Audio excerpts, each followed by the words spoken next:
gente acha que o bruxismo é só à noite, mas você sabia do bruxismo em vigília? Ele acontece durante o dia, quando a gente aperta ou encosta os dentes. Geralmente ocorre por estresse ou tensão.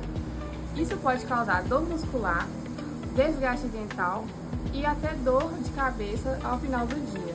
Um app que pode ajudar é o Desencoste. Ele te lembra a relaxar e a desencostar os dentes durante o dia.